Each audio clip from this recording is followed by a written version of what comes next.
नमस्कार, मैं हूं Amod Srivastava. Amazing thought, amazing message, amazing information की दिशा में आज एक कदम और आगे। आज के इस जानकारी का विषय है गुलदाउदी के फूलों की खेती। आपको ये मेरा वीडियो अच्छा लगे तो लाइक करें, शेयर करें और लाल बटन दबाकर सब्सक्राइब अवश्य करें। साथ ही बेल आइकन दबाना बिल्कुल ना भूलें। आज के इस जानकारी का विषय है गुलदाउदी के फूलों की खेती। गुलदाउदी के फूलों के रंग, आकार तथा बनावट में अन्य फूलों की तुलना में बहुत ही अधिक विभिन्नता पाई जाती है, लेकिन गुलदाउदी के पुष्प सुगंधित नहीं होते हैं। गुलदाउदी में फूलने का समय बहुत कम होता है, लेकिन गुलाब के बाद दूसरे नंबर पर सबसे लोकप्रिय फूल है गुलदाउदी।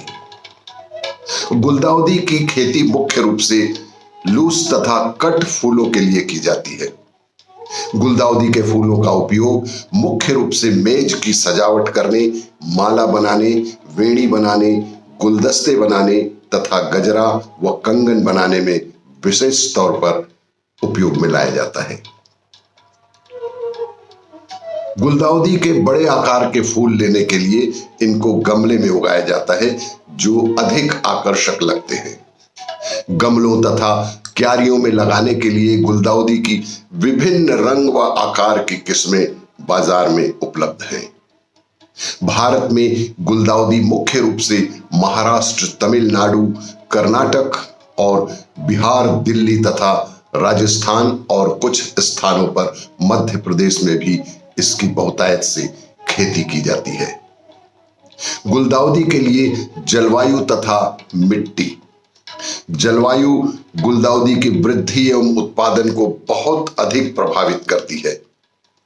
भारत के मैदानी भागों में सबसे अच्छे फूल नवंबर में प्राप्त होते हैं। गुलदाउदी के अच्छे विकास और वृद्धि के लिए 20 से 25 डिग्री सेल्सियस दिन का तापमान तथा 15 से 20 डिग्री सेल्सियस रात का तापमान हो तो बहुत ही अच्छी खेती की जा सकती है। दिन की अवधि से अधिक प्रभावित होते हैं फूल की कलियां, लेकिन अभी कुछ किस्में ऐसी भी विकसित हो गई हैं जिनको इस प्रकार के अधिक धूप का प्रभाव कम पड़ता है। गुलदाउदी को सफलतापूर्वक उगाने के लिए बलुई दोमट मिट्टी, जिसमें पानी नहीं ठहरता हो, अच्छी होती है।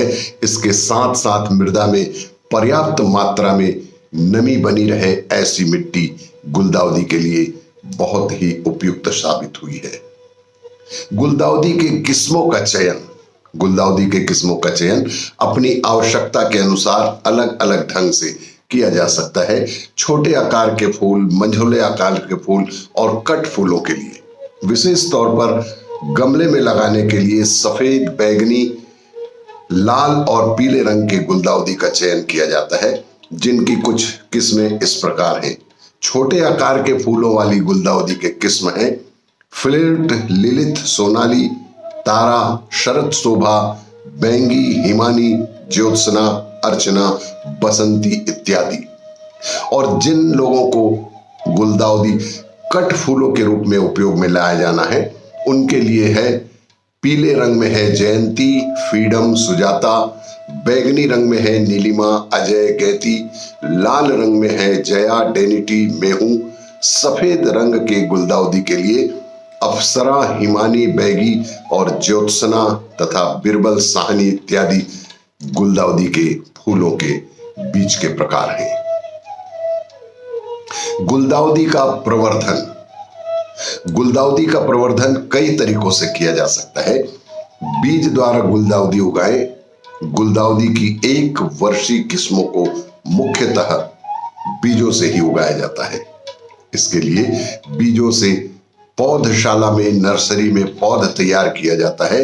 पौध तैयार करने के लिए बीजों को फरवरी के महीने में लगाया जाना सर्वोत्तम होता है। बीजों के द्वारा मुख्य रूप से सिंगल और कोरिगन वर्ग की किस्मों को लगाया जा सकता है। शकर तथा कल्लों के द्वारा गुलदाउदी का उत्पादन। इसमें कुछ इस प्रकार की क्रियाएं की जाती हैं जिनसे उनके कंद के द्वारा भी हम गुलदाउदी के पौधे लगा सकते हैं। गुलदाउदी पौधे को गमले में भी लगा सकते हैं और खेत में भी, तथा इसे कट पौधे के रूप में हमेशा ही खेतों में ही लगाया जाता है।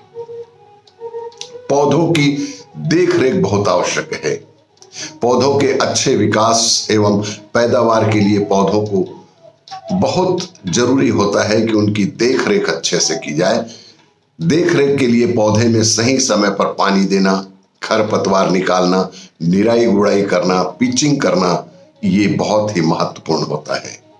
गुलदाउदी में एक पिचिंग का कार्य, जिसे शीर्ष कर्तन कहा जाता है, बेहद आवश्यक होता है। इसके करने से पौधों के 8 से 10 सेंटीमीटर के होने पर पौधों के 3 से 5 सेंटीमीटर भाग हिस्से को तोड़ दिया जाता है। इसे पिचिंग पौधों को छोटा रखने, पौधों में अधिक शाखाएं विकसित करने के लिए बेहद आवश्यक होता है। गुलदाउदी में कुछ बीमारियां लगती हैं जिनके लिए कुछ दवाइयां उपयोग की जा सकती है, लेकिन आमतौर पर बहुत अधिक दवाइयों का उपयोग इसके लिए नहीं किया जाता।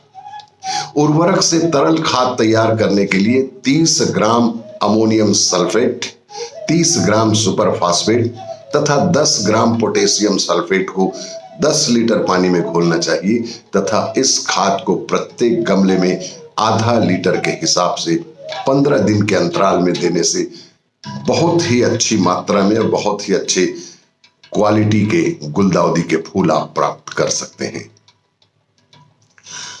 आपको ये मेरा वीडियो अच्छा लगे तो लाइक करें, शेयर करें और सब्सक्राइब अवश्य करें। धन्यवाद।